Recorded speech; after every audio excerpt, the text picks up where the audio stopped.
La mémoire cachée de l'âme. Tolédote raconte en apparence une histoire simple. Isaac et Rebecca peinent à avoir des enfants, Rebecca tombe enceinte et les jumeaux se battent dans son ventre. Elle consulte Dieu qui lui révèle que deux nations sont en elle et que l'aîné servira le plus jeune. Ésaü naît roux et velu, homme de chasse et impulsif. Jacob naît après lui, plus paisible, plus tourné vers l'intérieur. Plus tard, Ésaü vend son droit d'aînesse pour un simple plat de lentilles, et au moment de la bénédiction, Rebecca se souvient de la parole divine. Elle guide Jacob pour qu'il reçoive ce que Dieu avait annoncé. Derrière ces scènes familiales, Tolédote ouvre le livre profond des engendrements visibles et invisibles qui composent notre existence. Le mot Tolédote vient de engendrer, créer une suite, une histoire. Les sages ont remarqué que ce mot est presque toujours écrit comme s'il manquait une lettre, comme si depuis Adam, chaque génération portait une petite absence. Deux fois seulement la forme complète apparaît, au tout début, pour les générations des cieux et de la terre, et dans le livre de Ruth, quand la lignée du Messie commence à se tracer. Au début du monde, tout est intact. Après Adam, tout se brise. C'est l'exil des âmes qui s'éparpille. Et quand le Messie approche, tout se répare et se rassemble. Entre les deux, les Tolédotes racontent une humanité qui avance avec un manque intérieur. Dans cette lumière, la grossesse de Rebecca devient comme une parabole de la Neshama avant sa naissance.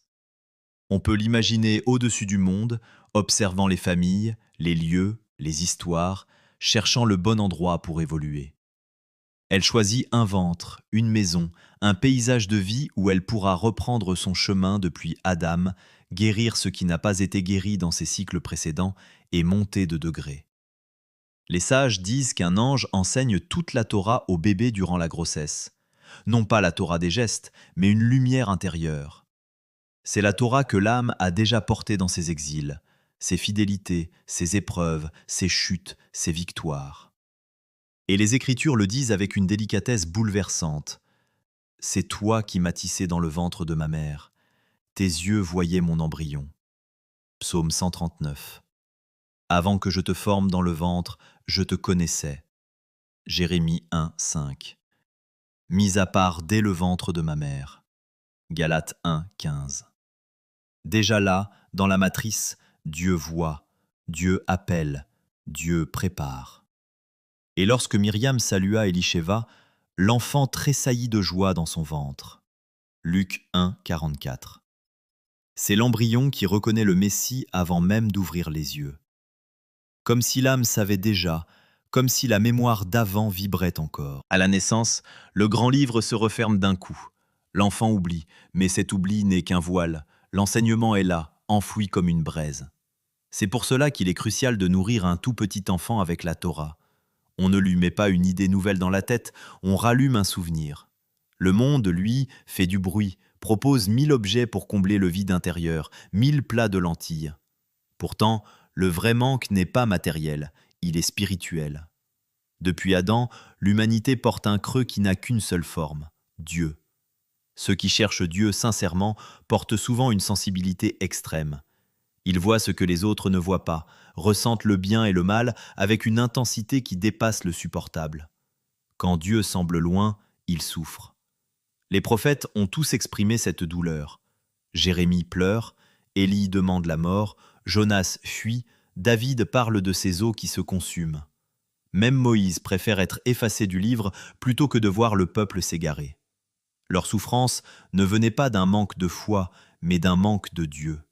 Ils avaient goûté à Dieu, et tout le reste leur semblait fade.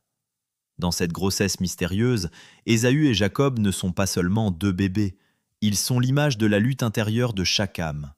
Ésaü, c'est l'homme terrestre, tout tourné vers les désirs terrestres, l'immédiat, l'émotion trompeuse. Jacob, c'est le bébé spirituel, celui qui cherche la bénédiction, la lumière, la voix de Dieu. En chacun de nous, ces deux forces se battent. Quand Rebecca sent cette agitation en elle, c'est ce qui se passe dans une neshama, le combat entre la chair et l'esprit. Rebecca n'est pas manipulatrice, elle se souvient de la parole. Dieu lui avait dit que la bénédiction allait au plus jeune, au bébé spirituel. Elle agit comme la mémoire silencieuse de la Neshama qui murmure « Va du côté de Dieu, même si c'est risqué ». Et c'est là qu'on peut dire quelque chose de très vrai. Le monde d'aujourd'hui ressemble à l'enfer. Pas de flammes, pas de monstres ou êtres effrayants, mais une confusion terrible, une violence invisible.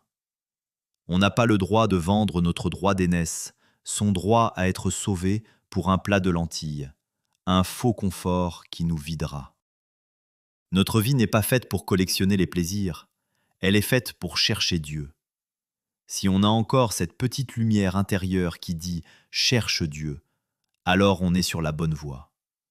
Même si la route est longue, même s'il y a des erreurs, la recherche de Dieu est déjà une victoire. Parce que tant que la Neshama n'a pas fait Teshuva, elle reste en exil. La vraie Teshuva, ce n'est pas une liste de fautes, une liste de péchés avoués. C'est reconnaître qu'on a oublié Dieu, qu'on l'a mis de côté. Et le jour où l'âme le reconnaît, où elle plie le genou et dit « J'ai besoin de toi », quelque chose se brise et se répare à la fois. L'âme revient à son axe, retrouve son fil et tout change. Pas forcément les circonstances, mais l'intérieur. C'est pour cela que dans Ruth, quand apparaît la lignée de Péretz, le mot Tolédot redevient complet. Comme si la Torah disait que le manque va être comblé. Car de cette lignée vient celui qui guérit l'histoire, le Messie, Yeshua. Depuis qu'il est venu, tout devient possible. Celui qui le reconnaît peut arrêter son cycle, poser ses valises et rentrer à la maison. La Neshama trouve enfin la porte qui correspond à son manque. Tolédot n'est donc pas une simple généalogie, c'est le roman de l'âme. Une âme en exil qui choisit un corps et une famille pour remonter vers Dieu. Une âme qui lutte, qui tombe, qui se relève. Une âme qui avance même quand elle ne voit pas sa progression. Une âme qui se souvient. Une âme qui cherche et cette recherche la sauve. Et peut-être que c'est ça, au fond, que Tolédot veut nous murmurer. Rien n'est un hasard. Chaque étape est un engendrement intérieur, chaque combat prépare une naissance, chaque manque appelle Dieu. L'âme ne se perd jamais vraiment. Elle tourne, elle cherche, elle trébuche, mais elle garde toujours un fil, une mémoire, une lueur qui la ramène vers celui qu'elle a connu avant même d'ouvrir les yeux. Et le jour où elle fait Teshuva, le cycle s'arrête. L'exil prend fin, la bénédiction retrouve son lieu, et l'histoire retrouve son sens. Reconnaître Yeshua, c'est entrer dans la plus grande des bénédictions. La vraie naissance, c'est l'âme qui se réveille et se souvient du temps d'avant, d'où elle vient, vers qui elle va, et pourquoi elle revient. La vie commence avant même la naissance. Déjà là, dans la matrice, Dieu trace un chemin, prépare des rencontres, glisse des signes, des messages parfois même écrits pour nous seulement, juste pour nous interpeller. Ne rejetons pas ces signes qui balisent notre route. Voilà le véritable engendrement de Tolédot, celui qui bénit la vie. Shabbat Shalom.